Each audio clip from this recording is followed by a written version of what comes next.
Hi friends, welcome back to my channel. ನಾಡಹಬ್ಬ ಮೈಸೂರು ದಸರಾ 2025 ಪ್ರಾರಂಭ ಆಗೇ ಬಿಡ್ತು. ಇನ್ನು ಕೇವಲ 2 ದಿನಗಳಲ್ಲಿ ಅಧಿಕೃತವಾಗಿ ಉದ್ಘಾಟನೆಯನ್ನು ಮಾಡಲಾಗುತ್ತೆ. ಸೊ ಈ ಒಂದು ನಾಡಹಬ್ಬ ಮೈಸೂರು ದಸರಾದಲ್ಲಿ ಸಾಕಷ್ಟು ವಿಶೇಷತೆಗಳಿದ್ದಾವೆ, ಸಾಕಷ್ಟು ಸಾಂಸ್ಕೃತಿಕ ಕಾರ್ಯಕ್ರಮಗಳನ್ನು ನೋಡ್ತೇವೆ. ವಿಶೇಷತೆಗಳಲ್ಲಿ ಸಾಕಷ್ಟು ವಿಶೇಷತೆಗಳನ್ನು ನಾವು ನೋಡ್ಲಿಕ್ಕೆ ಸಾಧ್ಯ ಇದೆ. ಅದರಲ್ಲಿ ಒಂದು ಪ್ರಮುಖ ಆಕರ್ಷಣೆ ಮೈಸೂರು ದಸರಾದ್ದು ಏನು ಅಂತ ನೀವು ಕೇಳಿದ್ದೆ ಆದರೆ ಸಾಕಷ್ಟು ಇದ್ದಾವೆ. ಮೈಸೂರು ದಸರಾದ ಲೈಟಿಂಗ್ಸ್ ಇದೆಯಲ್ಲ, ಇದು ತುಂಬಾನೇ ಆಕರ್ಷಣೀಯವಾಗಿರುತ್ತೆ. ಸೊ ಈ ಒಂದು ಲೈಟಿಂಗ್ಸ್ ಅನ್ನ ವೀಕ್ಷಣೆಯನ್ನ ಮಾಡೋದಕ್ಕೆ ಮೈಸೂರಿನ KSTDC ಕಡೆಯಿಂದ, ಅಂದ್ರೆ ಈ ಒಂದು ಕರ್ನಾಟಕ ರಾಜ್ಯ ಪ್ರವಾಸೋದ್ಯಮ ಇಲಾಖೆ ವತಿಯಿಂದ ಈ ಒಂದು ಡಬಲ್ ಡೆಕ್ಕರ್ ಅನ್ನ, ಅಂಬಾರಿ ಡಬಲ್ ಡೆಕ್ಕರ್ ಅನ್ನ ಈ ಒಂದು ದಸರಾ ಸಂದರ್ಭದಲ್ಲಿ ಲೈಟಿಂಗ್ಸ್ ವೀಕ್ಷಣೆ ಮಾಡೋದಕ್ಕೆ ಬಸ್ಗಳು ಹೊರಡ್ತವೆ. ಸೊ ಇದ್ರ ಬಗ್ಗೆ ಸಾಕಷ್ಟು ಜನರಿಗೆ ಮಾಹಿತಿ ತಿಳಿಸುವಂತ ಒಂದು ಉದ್ದೇಶದಿಂದ ಈ ವಿಡಿಯೋನ ಮಾಡ್ತಿದ್ದೇನೆ. ಸೊ ಈಗ ಆಲ್ರೆಡಿ ಈ ಒಂದು ಡಬಲ್ ಡೆಕ್ಕರ್ಗಳನ್ನ ನೀವು ಆನ್ಲೈನ್ ಮುಖಾಂತರ ಬುಕಿಂಗ್ ಮಾಡ್ಕೊಳ್ಳೋದಕ್ಕೆ ಬುಕಿಂಗ್ ಪ್ರಾರಂಭ ಆಗಿದೆ. ಸೊ ಇಲ್ಲಿ ನೀವು ನೋಡ್ಬೋದು, ಇದರ ಒಂದು ಟಿಕೆಟ್ ದರ ಎಷ್ಟು ಅಂತ ಕೇಳಿದ್ರೆ, ಲೋವರ್ ಬರ್ತ್ ಬೇಕು ಅಂದರೆ ನಿಮಗೆ 250 ರೂಪಾಯಿ ಇರುತ್ತೆ, ಅಪ್ಪರ್ ಡೆಕ್ ಬೇಕು ಅಂತ ಹೇಳಿದ್ರೆ 500 ರೂಪಾಯಿ ಇರುತ್ತೆ ಫ್ರೆಂಡ್ಸ್. ಸೊ ಇದು ದಿನದಲ್ಲಿ 3 ಟೈಮು ಈ ಒಂದು ಡಬಲ್ ಡೆಕ್ಕರ್ ಬಸ್ಸು ಮೈಸೂರಿನಲ್ಲಿರುವಂತಹ ಹೋಟೆಲ್ ಮಯೂರದಿಂದ ಇದು ಹೊರಡುವಂತಹದ್ದು ಸ್ನೇಹಿತರೆ. 3 ಟ್ರಿಪ್ ಇರುತ್ತೆ. ಸಂಜೆ 6:30, 8 ಗಂಟೆ ಮತ್ತು 9:30 ಗಂಟೆಗೆ 3 ಟ್ರಿಪ್ಪು ಈ ಬಸ್ಗಳು ನಿಮಗೆ ವ್ಯವಸ್ಥೆ ಇರುತ್ತೆ ನೋಡೋದಕ್ಕೆ ಲೈಟಿಂಗ್ಸನ್ನು.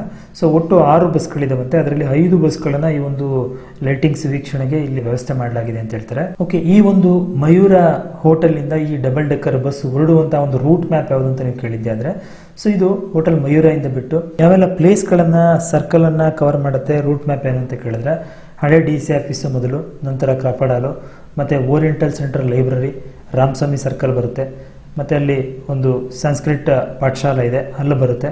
ಮತ್ತು ಪ್ಯಾಲೇಸ್ ಸೌತ್ ಗೇಟಲ್ಲಿ ಬಂದು ಜಯಮಾರ್ತಾಂಡ ಸರ್ಕಲ್ ಗೇಟ್ ಹತ್ರ ಬಂದು ನೆಕ್ಸ್ಟು ಆರ್ಡಿನ್ ಸರ್ಕಲ್ ಹತ್ರ ಬರುತ್ತೆ. ಮತ್ತು KR ಸರ್ಕಲಿಂದ ಹಾಗೆ ಮುಂದೆ ಬಂದು ಸಯಾಜಿ ರೋಡ್ ಬಂದು ಆಯುರ್ವೇದಿಕ್ ಮೆಡಿಕಲ್ ಕಾಲೇಜ್ ಇದೆಯಲ್ಲ, ಅಲ್ಲಿಂದ ಪಾಸಾಗಿ ರೈಲ್ವೆ ಸ್ಟೇಷನ್ ಹತ್ರ ಬಂದು ನೆಕ್ಸ್ಟು ಹೋಟೆಲ್ ಮಯೂರಾಗೆ ಬಂದು ಈ ಒಂದು ಬಸ್ ನಿಲ್ಲುತ್ತೆ ಫ್ರೆಂಡ್ಸ್. ಸೊ ಈ ಒಂದು ಬಸ್ಸನ್ನು ನೀವು ಯಾವ ರೀತಿ ಆನ್ಲೈನಲ್ಲಿ ಟಿಕೆಟನ್ನು ನೀವು ಕಾಯ್ದಿರಿಸೋದು ಅಥವಾ ಬುಕಿಂಗ್ ಮಾಡೋದು ಅಂತ ಕೇಳಿದ್ದೆ ಆದರೆ, ಸೊ ನೀವು ಇದ್ರ ಮೇಲೆ ಕ್ಲಿಕ್ ಮಾಡಿದ್ದೆ ಆದರೆ ನೋಡಿ ಈ ರೀತಿಯ ಪೇಜ್ ಓಪನ್ ಆಗುತ್ತೆ. ಸೊ ನಿಮಗೆ ಯಾವ ಒಂದು ಟ್ರಿಪ್ ಬೇಕು, 6:30 ಟ್ರಿಪ್ಪ, 8 ಗಂಟೆ ಟ್ರಿಪ್ಪ ಅಥವಾ 9:30 ಟ್ರಿಪ್ಪ ನೋಡಿಕೊಂಡು ಅದರ ಮೇಲೆ ನೀವು ಕ್ಲಿಕ್ ಮಾಡಿದ್ದೆ ಆದರೆ ಸೊ ಈ ರೀತಿಯ ಒಂದು ಬುಕಿಂಗ್ ಪೇಜ್ ಓಪನ್ ಆಗುತ್ತೆ. ಸೊ ನೀವು ಇಲ್ಲಿ ಲಾಸ್ಟಲ್ಲಿ ಕಾಣ್ತಿದ್ದೀರಾ ಬುಕ್ ನೌ ಅಂತಿದೆಯಲ್ಲ, ಇದ್ರ ಮೇಲೆ ಕ್ಲಿಕ್ ಮಾಡಿದ್ದೆ ಆದರೆ ಬುಕಿಂಗ್ ಪೇಜ್ ಓಪನ್ ಆಗುತ್ತೆ. ನೀವು ಇಲ್ಲಿ ನೋಡ್ತಾ ಇದ್ದೀರಾ, ಇದು KSTDC ಅವರ ಒಂದು ಈ ಅಂಬಾರಿ ಡಬಲ್ ಡೆಕ್ಕರ್ ಬಸ್ಸನ್ನು ಬುಕ್ ಮಾಡೋದಕ್ಕೆ ಓಪನ್ ಆಗುವಂಥ ಪೇಜು. ಸೊ ಇಲ್ಲಿ ನೀವು ಆಕ್ಯುಪೆನ್ಸಿನ ಸೆಲೆಕ್ಟ್ ಮಾಡಿಕೊಂಡು ಸೀಟು ನಂಬರ್ ಆಫ್ ಪೀಪಲ್ ಎಷ್ಟು ಅಂತ ಅನ್ನೋದನ್ನು ಸೆಲೆಕ್ಟ್ ಮಾಡಿಕೊಂಡು ಯಾವ ಡೇಟು ನಿಮಗೆ ಬೇಕು ಅನ್ನೋದನ್ನು ಕಾಯ್ದಿರಿಸ್ಕೋಬೋದಾಗಿರುತ್ತೆ. 22ರಿಂದ ಪ್ರಾರಂಭ ಆಗುತ್ತೆ. ಓಕೆ, ಸೊ ಇಲ್ಲಿ ಅದರ ಮೇಲೆ ಕ್ಲಿಕ್ ಮಾಡಿದ್ರೆ ನೋಡಿ ಇಲ್ಲಿ ಬರುತ್ತೆ.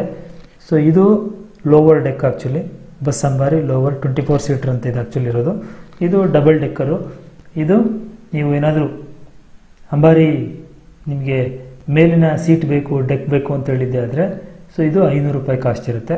ಸೊ ಸೆಲೆಕ್ಟ್ ಮಾಡಿಕೊಂಡು ಇಲ್ಲಿ ಬುಕ್ ನೌವನ್ನು ಕೊಟ್ಟಿದ್ದೆ ಆದರೆ ಸೊ ನಿಮ್ಮ ಅಂಬಾರಿಯ ಡಬಲ್ ಡೆಕ್ಕರ್ ಬಸ್ನ ಒಂದು ಪರ್ಟಿಕ್ಯುಲರ್ ಟೈಮಿಂಗ್ಸು ಟಿಕೆಟು ಬುಕಿಂಗ್ ಆಗುತ್ತೆ. ಫ್ರೆಂಡ್ಸ್ ನೋಡಿದ್ರಲ್ಲ, ಇದಾಯಿತು ಮೈಸೂರು ದಸರಾದ ಪ್ರಯುಕ್ತ ಏನು KSTDC ವತಿಯಿಂದ ಈ ಒಂದು ಅಂಬಾರಿ ಡಬಲ್ ಡೆಕ್ಕರನ್ನು ಲೈಟಿಂಗ್ಸ್ ನೋಡೋದಕ್ಕೆ ಯಾವ ರೀತಿ ಬುಕ್ ಮಾಡಬೇಕು ಅನ್ನೋದಕ್ಕೆ ಸಂಬಂಧಪಟ್ಟಂಥ ಸಂಪೂರ್ಣ ಮಾಹಿತಿ. ಸೊ ಫ್ರೆಂಡ್ಸ್, ಮಾಹಿತಿ ಉಪಯುಕ್ತವಾಗಿದ್ದರೆ ವಿಡಿಯೋಗೊಂದು ಲೈಕ್ನ ಕೊಟ್ಟು ಫ್ರೆಂಡ್ಸ್ ಮತ್ತು ಫ್ಯಾಮಿಲಿಗೆ ಶೇರ್ ಮಾಡಿ. ಹಾಗೆ ಇದೇ ಮೊದಲು ಬಾರಿ ನಮ್ಮ ಚಾನಲ್ ನೋಡ್ತಾ ಇದ್ದರೆ ಚಾನಲ್ ಸಬ್ಸ್ಕ್ರೈಬ್ ಮಾಡ್ಕೊಳ್ಳಿ ಅಂತ ಹೇಳ್ತಾ, ಈ ರೀತಿ ಮೈಸೂರು ದಸರಾ 2025ಕ್ಕೆ ಸಂಬಂಧಪಟ್ಟಂಥ ಹೆಚ್ಚಿನ ಅಪ್ಡೇಟ್ಸ್ಗಳು ಬೇಕು ಅಂತ ಹೇಳಿದ್ದೆ ಆದರೆ ನಮ್ಮ ಯೂಟ್ಯೂಬ್ ಚಾನಲ್ನ ಸಬ್ಸ್ಕ್ರೈಬ್ ಮಾಡ್ಕೊಳ್ಳಿ ಅಂತ ಹೇಳ್ತಾ, ಮುಂದಿನ ವಿಡಿಯೋದಲ್ಲಿ ಮತ್ತೊಂದು ಹೊಸ ವಿಷಯದೊಂದಿಗೆ ಮುಂದೆ ಬರ್ತೀನಿ. ಅಲ್ಲಿವರೆಗೂ ಥ್ಯಾಂಕ್ ಯು, ಬಾಯ್.